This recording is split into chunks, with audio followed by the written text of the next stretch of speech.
The Adventure of the Norwood Builder. From the point of view of the criminal expert, said Mr. Sherlock Holmes, London has become a singularly uninteresting city since the death of the late lamented Professor Moriarty. I can hardly think that you would find many decent citizens to agree with you, I answered. Well, well, I must not be selfish, said he with a smile as he pushed back his chair from the breakfast table. The community is certainly the gainer, and no one the loser, save the poor out-of-work specialist whose occupation has gone. With that man in the field, one's morning paper presented infinite possibilities. Often it was only the smallest trace, Watson, the faintest indication, and yet it was enough to tell me that the great malignant brain was there, as the gentlest tremors of the edges of the web remind one of the foul spider which lurks in the center. Petty thefts, wanton assaults, purposeless outrage, to the man who held the clue, all could be worked into one connected whole. To the scientific student of the higher criminal world, no capital in Europe offered the advantages which London then possessed. But now— He shrugged his shoulders in humorous deprecation of the state of things which he had himself done so much to produce. At the time of which I speak, Holmes had been back for some months, and I, at his request, had sold my practice and returned to share the old quarters in Baker Street. A young doctor named Werner had purchased my small Kensington practice and given with astonishingly little demur the highest price that I ventured to ask, an incident which only explained itself some years later when I found that Werner was a distant relation of Holmes's, and that it was my friend who had really found the money. Our months of partnership had not been so uneventful as he had stated, for I find, on looking over my notes, that this period includes the case of the papers of ex-President Murillo, and also the shocking affair of the Dutch steamship Friesland, which so nearly cost us both our lives. His cold and proud nature was always averse, however, to anything in the shape of public applause, and he bound me in the most stringent terms to say no further word of himself, his methods, or his successes, a prohibition which, as I have explained, has only now been removed. Mr. Sherlock Holmes was leaning back in his chair after his whimsical protest, and was unfolding his morning paper in a leisurely fashion, when our attention was arrested by a tremendous ring at the bell, followed immediately by a hollow drum. Ming sound, as if someone were beating on the outer door with his fist. As it opened, there came a tumultuous rush into the hall. Rapid feet clattered up the stair, and an instant later a wild-eyed and frantic young man, pale, disheveled, and palpitant, burst into the room. He looked from one to the other of us, and under our gaze of inquiry he became conscious that some apology was needed for this unceremonious entry. "I'm sorry, Mr. Holmes," he cried. "You mustn't blame me. I am nearly mad. Mr. Holmes, I am the unhappy John Hector McFarlane."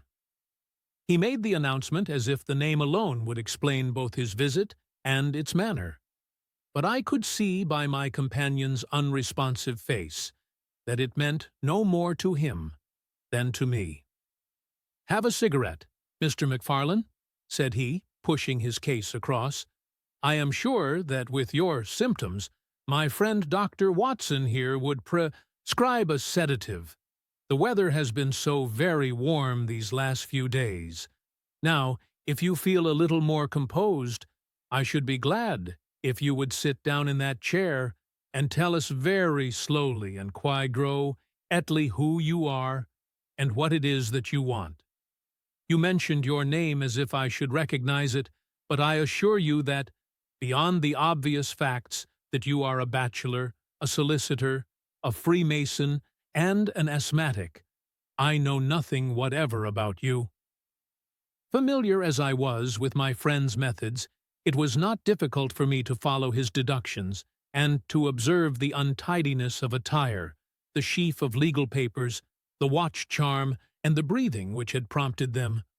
Our client, however, stared in amazement. "Yes, I am all that, Mr. Holmes, and in addition I am the most unfortunate man at this moment in London. For heaven's sake, don't abandon me, Mr. Holmes. If they come to arrest me before I have finished my story, make them give me time so that I may tell you the whole truth. I could go to jail happy if I knew that you were working for me outside." "Arrest you," said Holmes. "This is really most grave, most interesting. On what charge do you expect to be arrested?" "Upon the charge of murdering Mr. Jonas Oldacre, of Lower Norwood."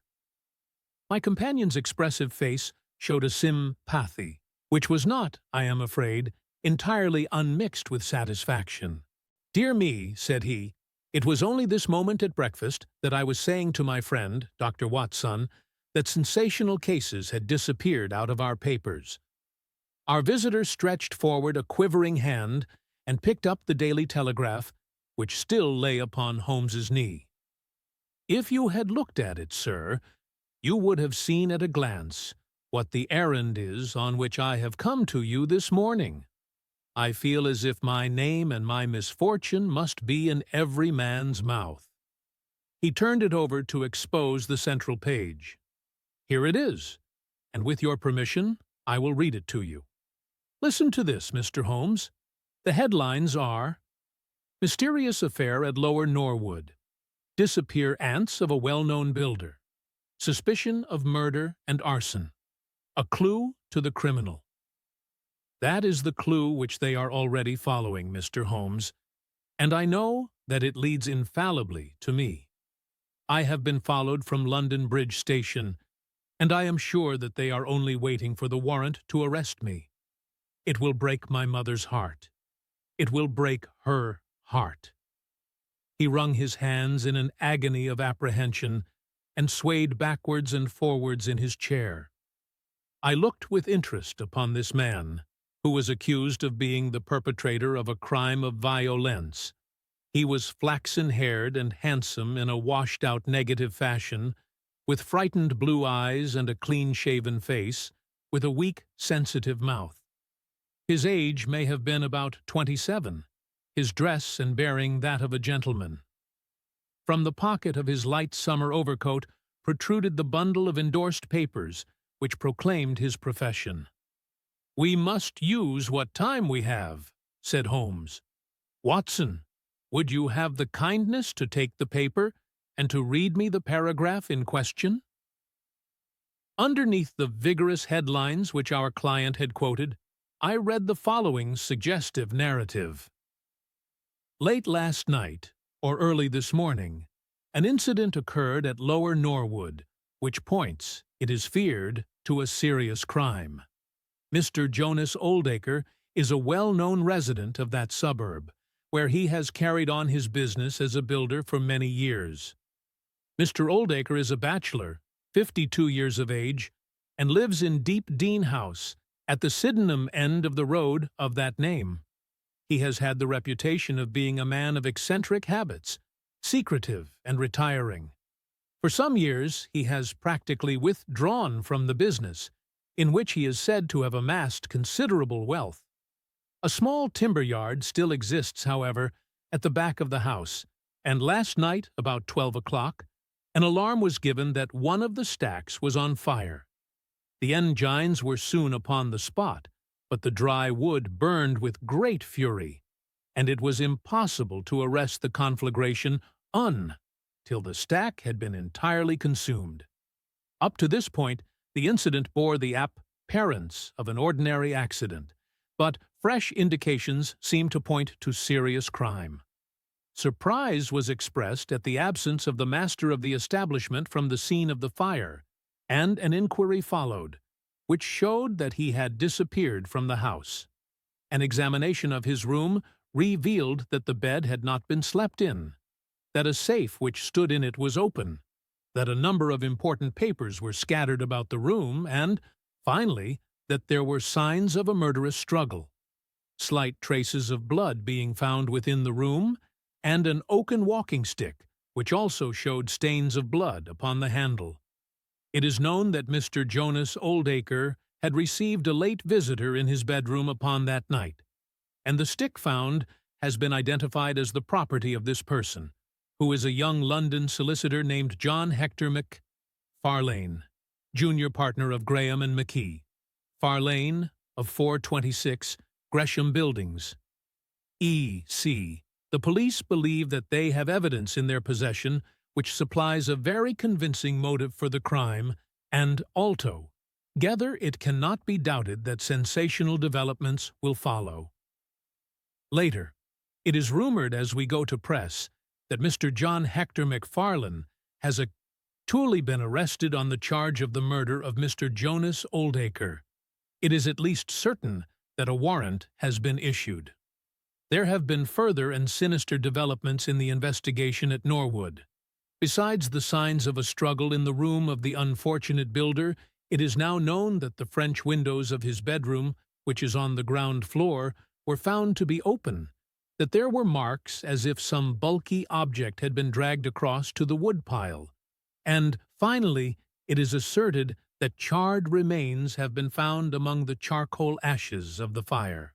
The police theory is that a most sensational crime has been committed, that the victim was clubbed to death in his own bedroom, his papers wry fled, and his dead body dragged across to the wood stack, which was then ignited so as to hide all traces of the crime.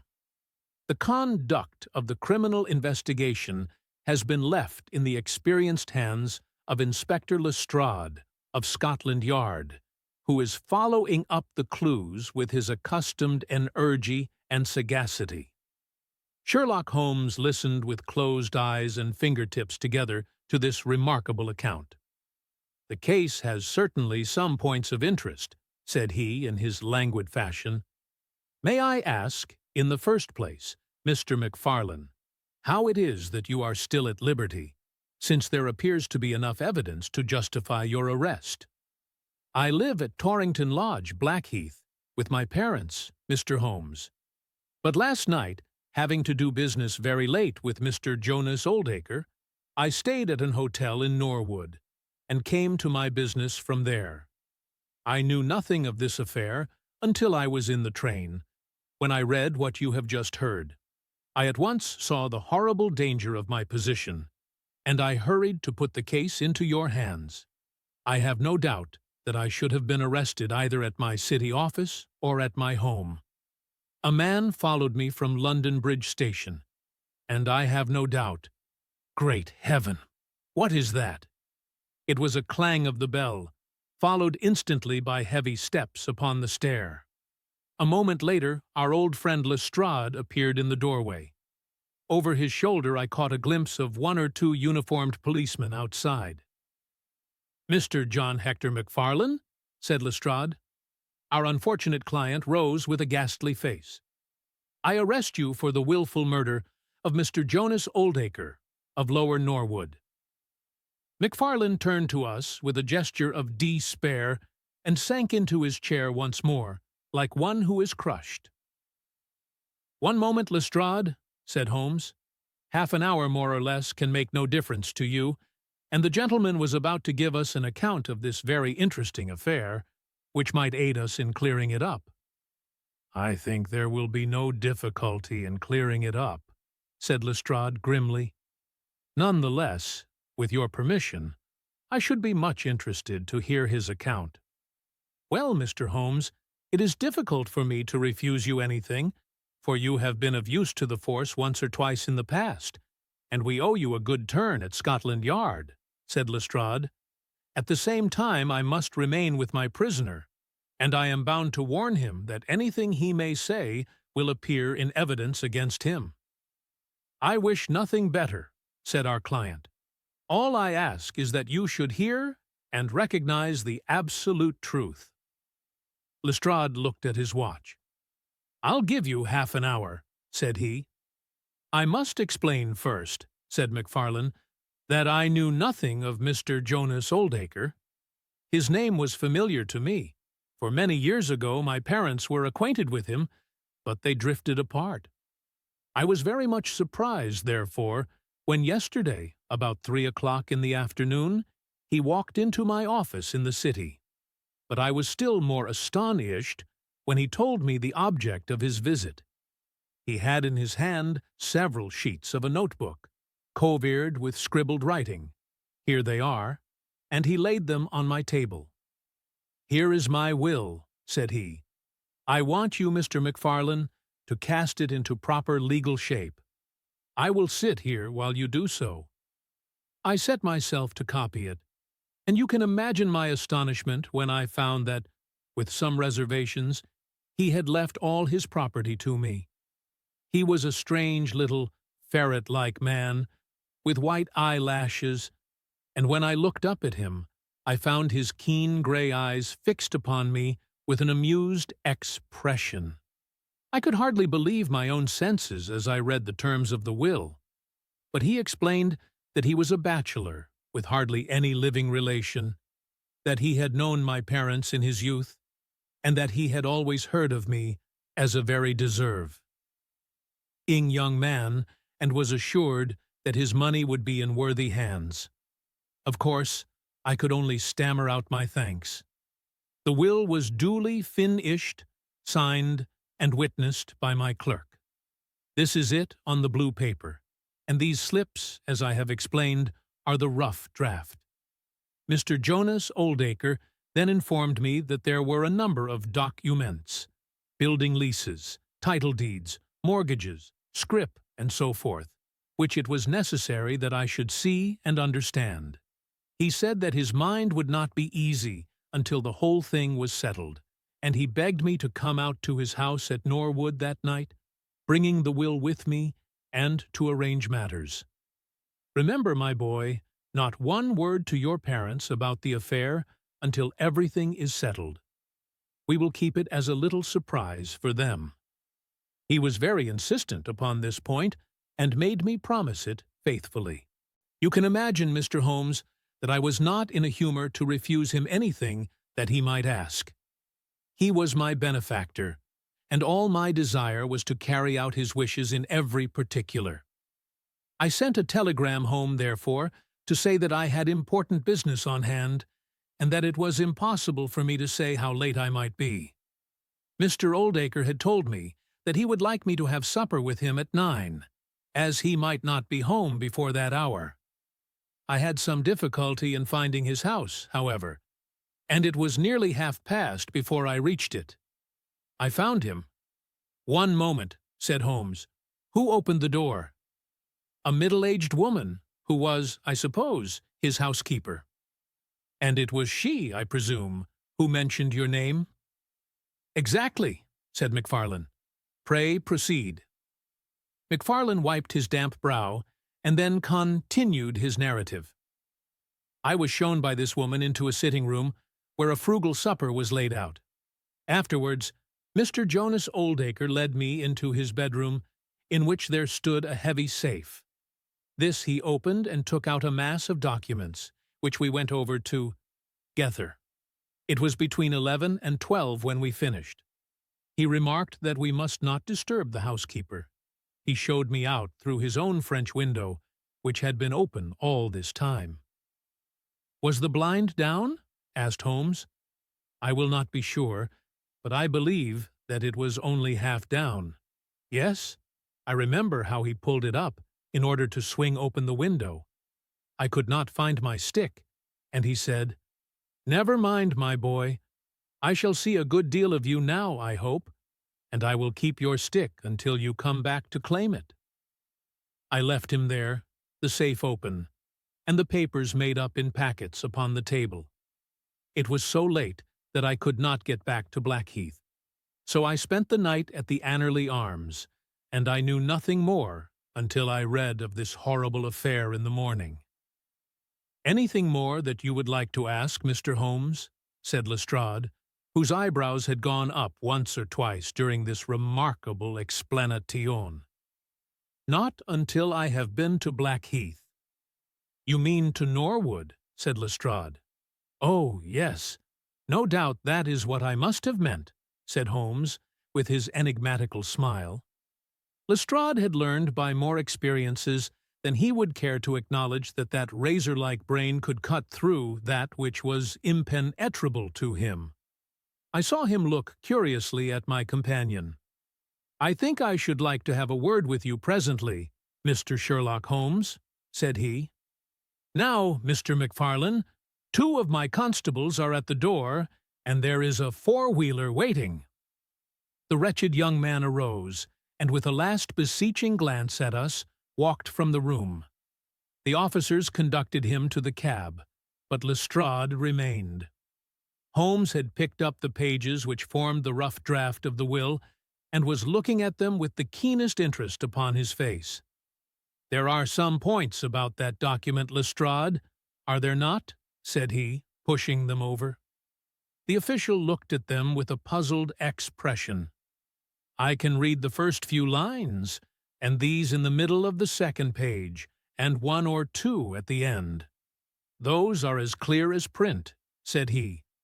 "But the writing in between is very bad, and there are 3 places where I cannot read it at all." "What do you make of that?" said Holmes. "Well, what do you make of it?" "That it was written in a train.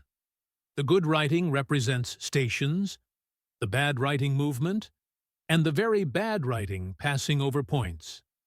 A scientific expert would pronounce at once that this was drawn up on a suburban line, since nowhere save in the immediate vicinity of a great city could there be so quick a succession of points. Granting that his whole journey was occupied in drawing up the will, then the train was an express, only stopping once between Norwood and London Bridge." Lestrade began to laugh.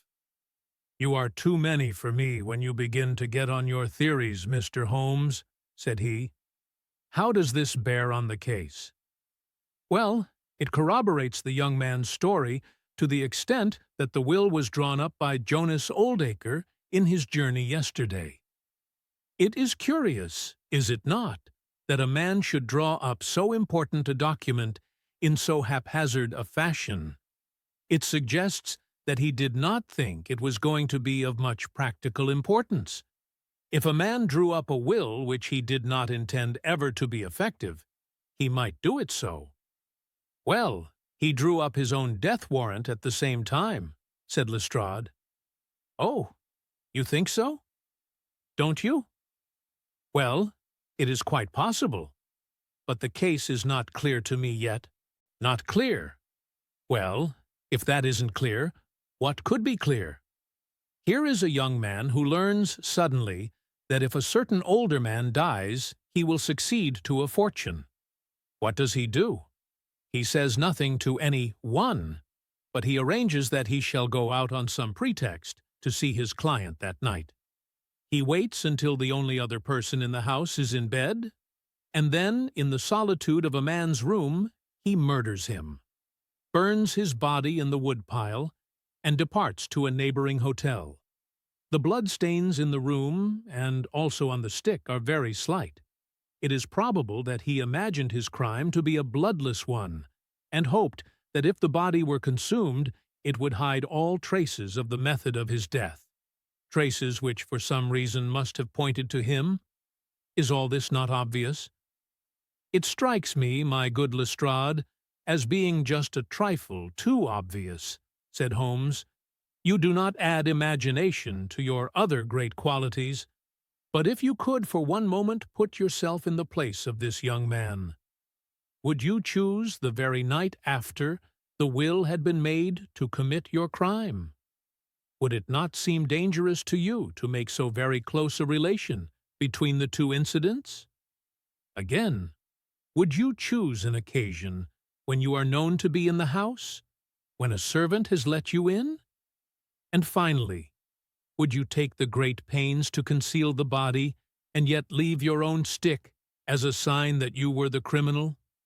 Confess, Lestrade, that all this is very unlikely. As to the stick, Mr. Holmes, you know as well as I do that a criminal is often flurried and does things which a cool man would avoid. He was very likely afraid to go back to the room. Give me another theory that would fit the facts." "I could very easily give you half a dozen," said Holmes. "Here, for example, is a very possible and even probable one. I make you a free present of it. The older man is showing documents which are of evident value. A passing tramp sees them through the window, the blind of which is only half down. Exit the solicitor. Enter the tramp. He seizes a stick, which he observes there, kills Oldacre, and departs after burning the body. Why should the tramp burn the body? For the matter of that, why should McFarlane? To hide some evidence. Possibly the tramp wanted to hide that any murder at all had been committed. And why did the tramp take nothing? Because they were papers that he could not negotiate. Lestrade shook his head, though it seemed to me that his manner was less absolutely assured than before. "Well, Mr. Sherlock Holmes, you may look for your tramp, and while you are finding him, we will hold on to our man. The future will show which is right. Just notice this point, Mr. Holmes, that so far as we know, none of the papers were removed, and that the prisoner is the one man in the world who had no reason for removing them, since he was heir at law, and would come into them in any case." My friend seemed struck by this remark.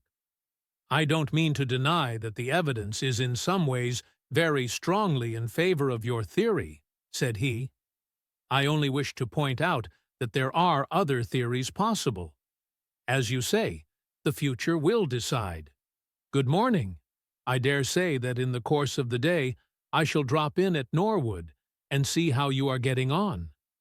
When the detective departed, my friend rose and made his preparations for the day's work, with the alert air of a man who has a congenial task before him. "My first movement, Watson," said he, as he bustled into his frock-coat, "must, as I said, be in the direction of Blackheath." "And why not Norwood?" "Because we have in this case one singular incident coming close to the heels of another singular incident. The police are making the mistake of concentrating their attention upon the second, because it happens to be the one which is actually criminel. But it is evident to me that the logical way to approach the case is to begin by trying to throw some light upon the first incident. The curious will, so suddenly made, and to so unexpected an heir. It may do something to simplify what followed. No, my dear fellow, I don't think you can help me. There is no prospect of danger, or I should not dream of stirring out without you. I trust that when I see you in the evening, I will be able to report that I have been able to do something for this unfortunate youngster who has thrown himself upon my protection." It was late when my friend returned, and I could see by a glance at his haggard and anxious face that the high hopes with which he had started had not been fulfilled. For an hour he droned away upon his violin, endeavoring to soothe his own ruffled spirits. At last he flung down the instrument and plunged into a detailed account of his misadventures. "It's all going wrong, Watson. All as wrong as it can go. I kept a bold face before Lestrade, but, upon my soul, I believe that for once the fellow is on the right track, and we are on the wrong. All my instincts are one way, and all the facts are the other, and I much fear that British juries have not yet attained that pitch of intelligence when they will give the preference to my theories over Lestrade's facts." "Did you go to Blackheath?"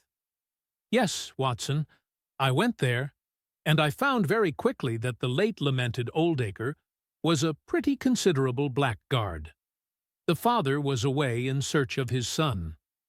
The mother was at home, a little fluffy, blue-eyed person, in a tremor of fear and indignation. Of course, she would not admit even the possibility of his guilt, but she would not express either surprise or regret over the fate of Oldacre. On the contrary, she spoke of him with such bitterness that she was unconsciously considerably strengthening the case of the police. For, of course, if her son had heard her speak of the man in this fashion, it would predispose him towards hatred and violence. "He was more like a malignant and cunning ape than a human being," said she, "and he always was, ever since he was a young man." "You knew him at that time?" said I. "Yes, I knew him well. In fact, he was an old suitor of mine. Thank heaven that I had the sense to turn away from him and to marry a better, if a poorer, man. I was engaged to him, Mr. Holmes, when I heard a shocking story of how he had turned a cat loose in an aviary, and I was so horrified at his brutal cruelty that I would have nothing more to do with him." She rummaged in a bureau, and presently she produced a photograph of a woman, shamefully defaced and mutilated with a knife. "That is my own photograph," she said. "He sent it to me in that state, with his curse, upon my wedding morning." "Well," said I, "at least he has forgiven you now, since he has left all his property to your son." "Neither my son nor I want anything from Jonas Oldacre, dead or alive," she cried with a proper spirit. "There is a God in heaven, Mr. Holmes, and that same God who has punished that wicked man will show in his own good time that my son's hands are guiltless of his blood." Well, I tried 1 or 2 leads, but could get at nothing which would help our hypothesis, and several points which would make against it. I gave it up at last, and off I went to Norwood. This place, Deep Dean House, is a big mod-ern villa of staring brick, standing back in its own grounds, with a laurel-clumped lawn in front of it. To the right, and some distance back from the road, was the timber yard which had been the scene of the fire. Here's a rough plan on a leaf of my notebook. This window on the left is the one which opens into Oldacre's room. You can look into it from the road, you see. That is about the only bit of consolation I have had today. Lestrade was not there, but his head constable did the honors. They had just made a great treasure trove. They had spent the morning raking among the ashes of the burned wood pile, and besides the charred organic remains, they had secured several discolored metal discs.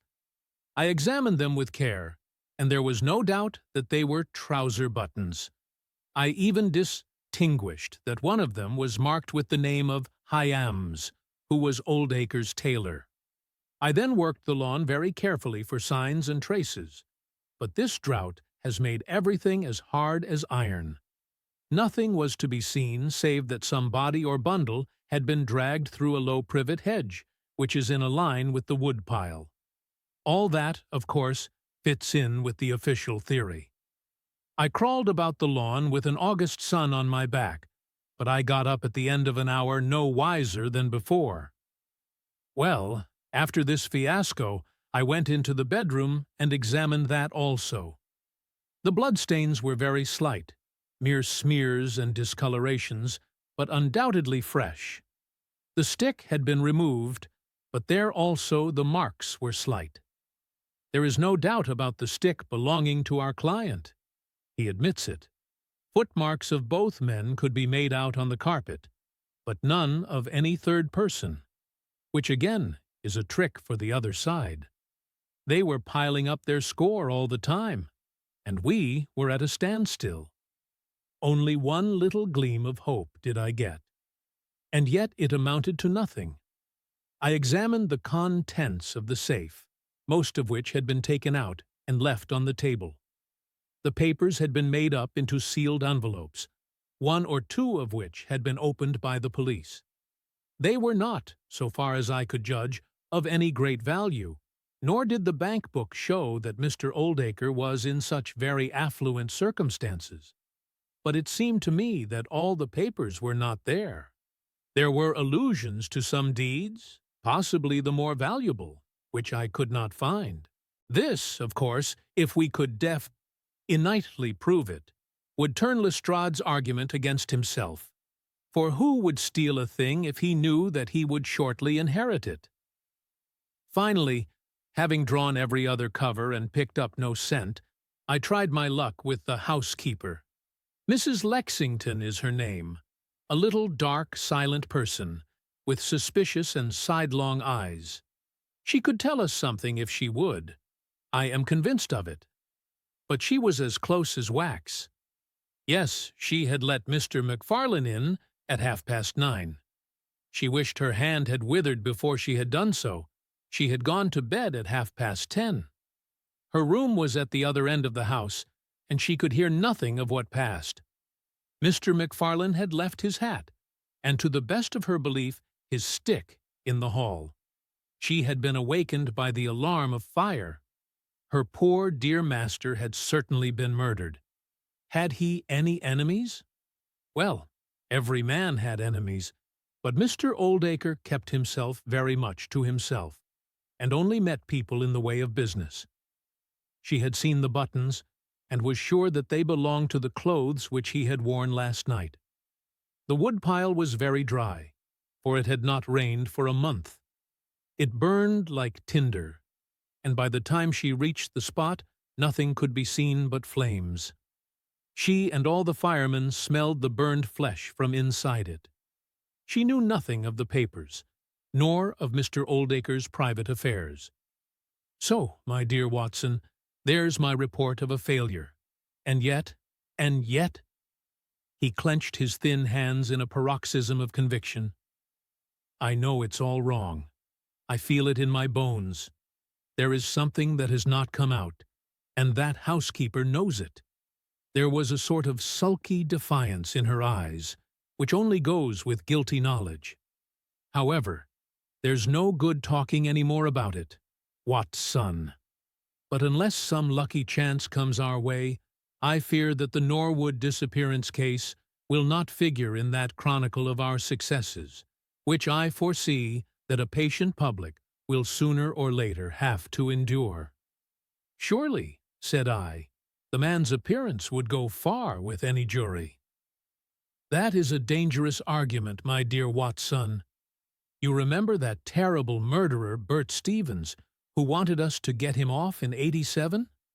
Was there ever a more mild-mannered Sunday school young man? It is true. Unless we succeed in establishing an alternative theory, this man is lost. You can hardly find a flaw in the case which can now be presented against him, and all further investigation has served to strengthen it. By the way, there is one curious little point about those papers which may serve us as the starting point for an inquiry. On looking over the bank book, I found that the low state of the balance was principally due to large checks which have been made out during the last year to Mr. Cornelius. I confess that I should be interested to know who this Mr. Cornelius may be, with whom a retired builder has such very large transactions. Is it possible that he has had a hand in the affair? Cornelius might be a broker, but we have found no scrip to correspond with these large payments. Failing any other indication, my researches must now take the direction of an inquiry at the bank for the gentleman who has cashed these checks. But I fear, my dear fellow, that our case will end ingloriously by Lestrade hanging our client, which will certainly be a triumph for Scotland Yard. I do not know how far Sherlock Holmes took any sleep that night, but when I came down to breakfast, I found him pale and harassed, his bright eyes the brighter for the dark shadows round them. The carpet round his chair was littered with cigarette ends and with the early editions of the morning papers. An open telegram lay upon the table. "What do you think of this, Watson?" he asked, tossing it across. It was from Norwood, and ran as follows. Important fresh evidence to hand. McFarlane's guilt definitely established. Advise you to abandon case. Lestrade. This sounds serious, said I. It is Lestrade's little cock-a-doodle of victory, Holmes answered with a bitter smile. And yet it may be premature to abandon the case. After all, important fresh evidence is a two-edged thing, and may possibly cut in a very different direction to that which Lestrade imagines. take your breakfast, Watson, and we will go out together and see what we can do. I feel as if I shall need your company and your moral support today." My friend had no breakfast himself, for it was one of his peculiarities that in his more intense moments he would permit himself no food, and I have known him presume upon his iron strength until he has fainted from pure inanition. At present, I cannot spare energy and nerve force for digestion, he would say, in answer to my medical remonstrances. I was not surprised, therefore, when this morning he left his untouched meal behind him and started with me for Norwood. A crowd of morbid sightseers were still gathered round Deepdene House, which was just such a suburban villa as I had pictured. Within the gates, Lestrade met us, his face flushed with victory, his manner grossly triumphant. "Well, Mr. Holmes, have you proved us to be wrong yet? Have you found your tramp?" he cried. "I have formed no conclusion whatever," my companion answered. "But we formed ours yesterday, and now it proves to be correct. So you must acknowledge that we have been a little in front of you this time, Mr. Holmes." "You certainly have the air of something unusual having occurred," said Holmes. Lestrade laughed loudly. "You don't like being beaten any more than the rest of us do," said he. "A man can't expect always to have it his own way, can he, Doctor? Watson, step this way, if you please, gentlemen, and I think I can convince you once for all that it was John McFarlane who did this crime." He led us through the passage and out into a dark hall beyond. "This is where young McFarlane must have come out to get his hat after the crime was done," said he. "Now, look at this." With dramatic suddenness, he struck a match, and by its light exposed a stain of blood upon the whitewashed wall. As he held the match nearer, I saw that it was more than a stain. It was the well-marked print of a thumb. "Look at that with your magnifying glass, Mr. Holmes." "Yes, I am doing so."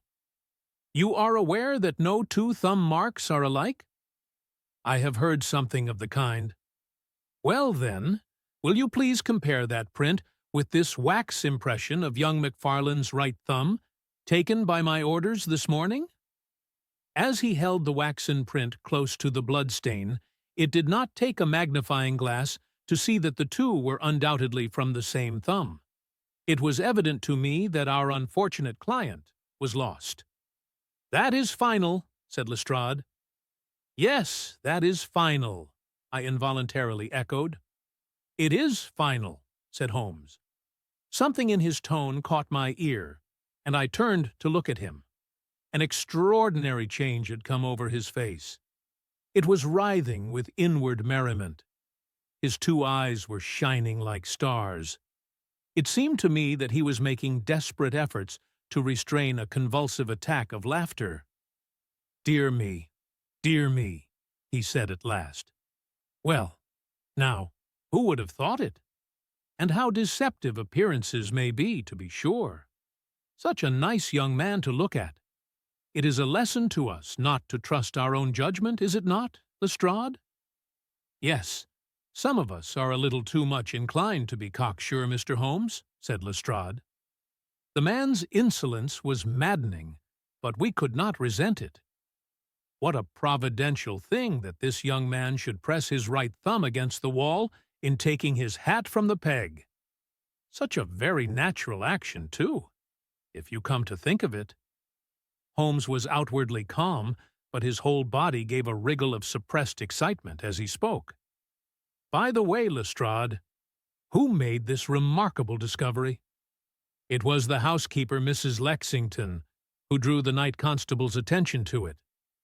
"Where was the night constable?" "He remained on guard in the bedroom where the crime was committed, so as to see that nothing was touched." "But why didn't the police see this mark yesterday?" "Well, we had no particular reason to make a careful examination of the hall. Besides, it's not in a very prominent place, as you see." "No, No, of course not. I suppose there is no doubt that the mark was there yesterday? Lestrade looked at Holmes as if he thought he was going out of his mind.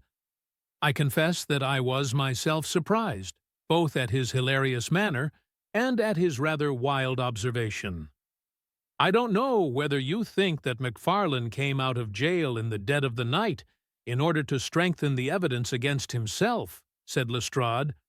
I leave it to any expert in the world whether that is not the mark of his thumb.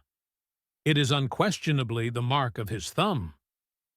There, that's enough, said Lestrade. I am a practical man, Mr. Holmes, and when I have got my evidence, I come to my conclusions. If you have anything to say, you will find me writing my report in the sitting room. Holmes had recovered his equanimity, though I still seemed to detect gleams of amusement in his expression. Dear me, this is a very sad development, Watson, is it not? Said he. And yet there are singular points about it which hold out some hopes for our client. I am delighted to hear it, said I heartily. I was afraid it was all up with him.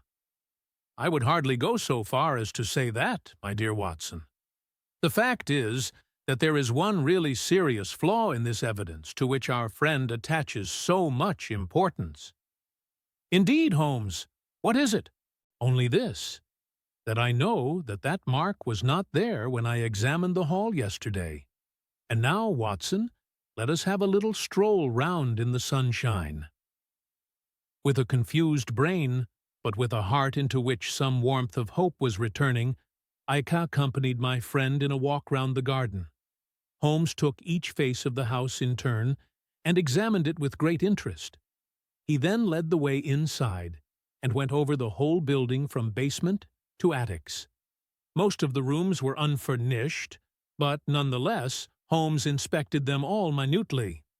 Finally, on the top corridor, which ran outside 3 untenanted bedrooms, he again was seized with a spasm of merriment. There are really some very unique features about this case, Watson, said he. I think it is time now that we took our friend Lestrade into our confidence. He has had his little smile at our expense, and perhaps we may do as much by him if my reading of this problem proves to be correct. Yes, yes, I think I see how we should approach it. The Scotland Yard inspector was still writing in the parlor when Holmes interrupted him. I understood that you were writing a report of this case, said he. So I am. Don't you think it may be a little premature? I can't help thinking that your evidence is not complete. Lestrade knew my friend too well to disregard his words. He laid down his pen and looked curiously at him. What do you mean, Mr. Holmes? Only that there is an important witness whom you have not seen. Can you produce him? I think I can. Then do so. I will do my best. How many constables have you? There are 3 within call. Excellent, said Holmes. May I ask if they are all large, able-bodied men with powerful voices? I have no doubt they are, though I fail to see what their voices have to do with it. Perhaps I can help you to see that, and 1 or 2 other things as well, said Holmes. Kindly summon your men, and I will try. 5 minutes later, 3 policemen had assembled in the hall. In the outhouse you will find a considerable quantity of straw, said Holmes. I will ask you to carry in 2 bundles of it. I think it will be of the greatest assistance in producing the witness whom I require. Thank you very much. I believe you have some matches in your pocket, Watson. Now, Mr. Lestrade, I will ask you all to accompany me to the top landing. As I have said, there was a broad corridor there, which ran outside 3 empty bedrooms. At one end of the corridor we were all marshaled by Sherlock Holmes, the constables grinning and Lestrade staring at my friend with amazement, expectation, and derision chasing each other across his features. Holmes stood before us with the air of a conjurer who is performing a trick. Would you kindly send one of your constables for 2 buckets of water? Put the straw on the floor here, free from the wall on either side. Now I think that we are all ready." Lestrade's face had begun to grow red and angry. "I don't know whether you are playing a game with us, Mr. Sherlock Holmes," said he. "If you know anything, you can surely say it without all this tomfoolery." "I assure you, my good Lestrade, that I have an excellent reason for everything that I do. You may possibly remember that you chaffed me a little some hours ago when the sun seemed on your side of the hedge, so you must not grudge me a little pomp and ceremony now. Might I ask you, Watson, to open that window, and then to put a match to the edge of the straw?" I did so, and, driven by the draught, a coil of grey smoke swirled down the corridor, while the dry straw crackled and flamed. "Now we must see if we can find this witness for you, Lestrade. Might I ask you all to join in the cry of 'Fire'? Now then, 1, 2, 3, fire!" we all yelled. "Thank you. I will trouble you once again. Fire! Just once more, gentlemen, and all together. Fire!" The shout must have rung over Norwood. It had hardly died away when an amazing thing happened. A door suddenly flew open out of what appeared to be solid wall at the end of the corridor, and a little, wizened man darted out of it, like a rabbit out of its burrow. "Capital," said Holmes calmly. "Watson, a bucket of water over the straw. That will do. Lestrade, allow me to present you with your principal missing witness, Mr. Jonas Oldacre." The detective stared at the newcomer with blank amazement. The latter was blinking in the bright light of the corridor and peering at us and at the smoldering fire. It was an odious face, crafty, vicious, malignant, with shifty light grey eyes and white eyelashes. "What's this, then?" said Lestrade at last. "What have you been doing all this time, eh?" Oldacre gave an uneasy laugh, shrinking back from the furious red face of the angry detective. "I have done no harm." "No harm? You have done your best to get an innocent man hanged. If it wasn't for this gentleman here, I am not sure that you would not have succeeded." The wretched creature began to whimper. "I am sure, sir, it was only my practical joke." "Oh, a joke, was it? You won't find the laugh on your side, I promise you. Take him down and keep him in the sitting-room until I come.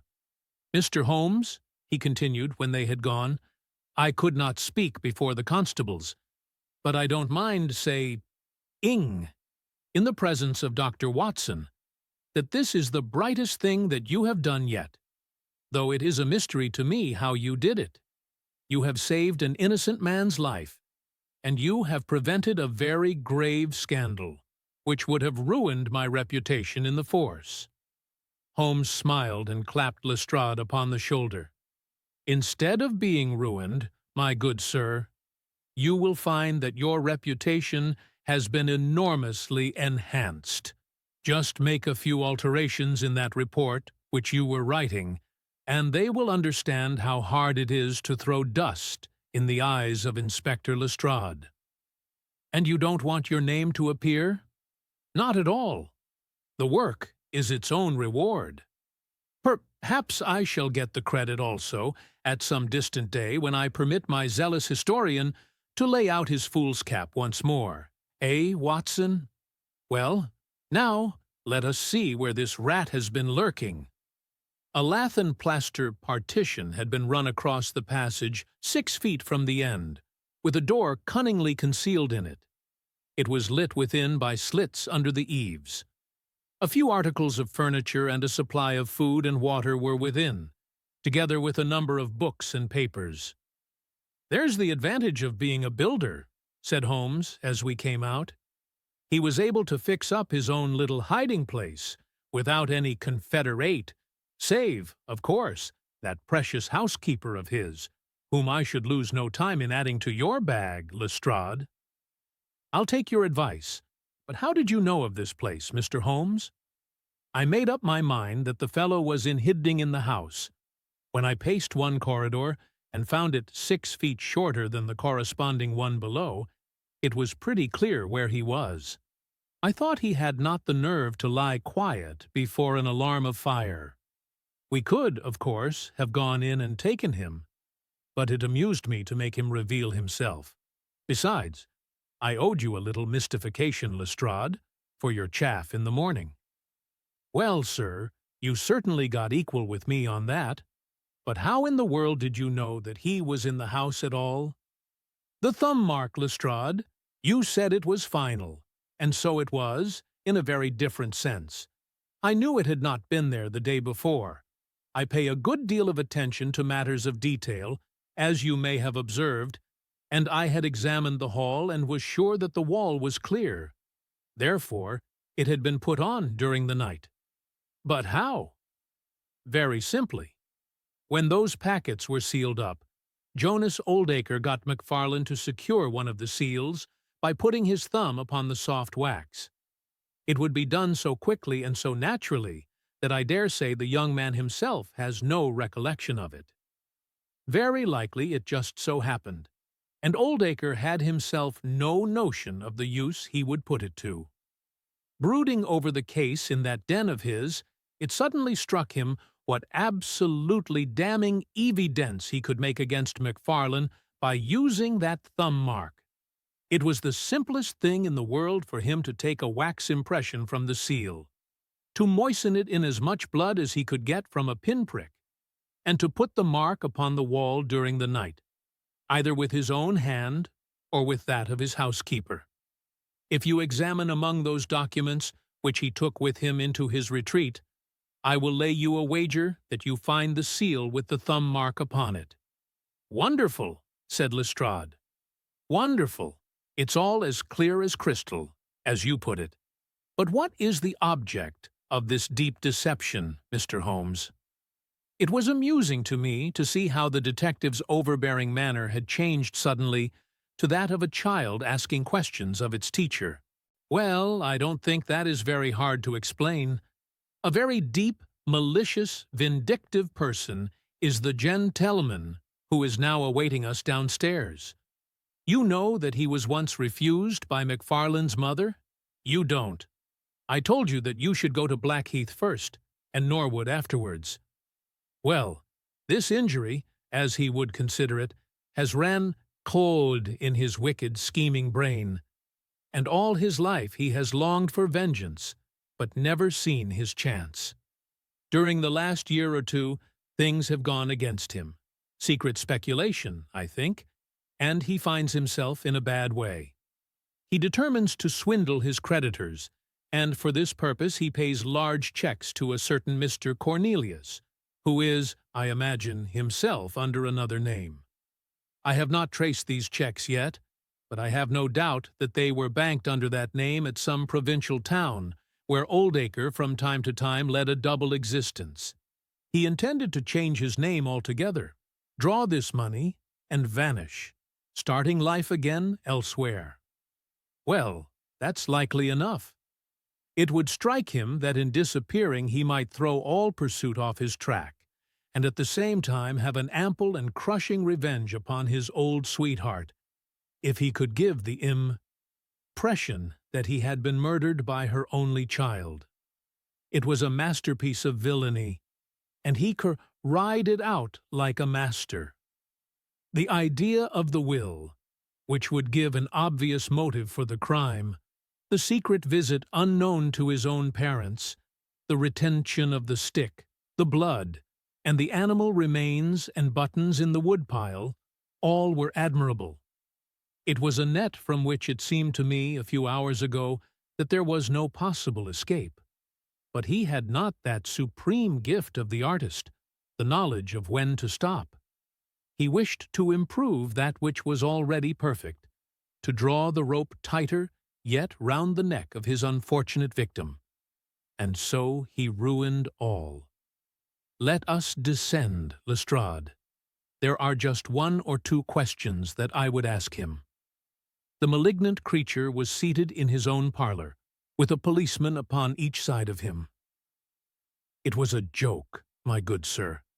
A practical joke. Nothing more, he whined incessantly. I assure you, sir, that I simply concealed myself in order to see the effect of my disappearance, and I am sure that you would not be so unjust as to imagine that I would have allowed any harm to befall poor young Mr. McFarlane. That's for a jury to decide, said Lestrade. Anyhow, we shall have you on a charge of conspiracy, if not for attempted murder. And you'll probably find that your creditors will impound the banking account of Mr. Cornelius, said Holmes. The little man started and turned his malignant eyes upon my friend.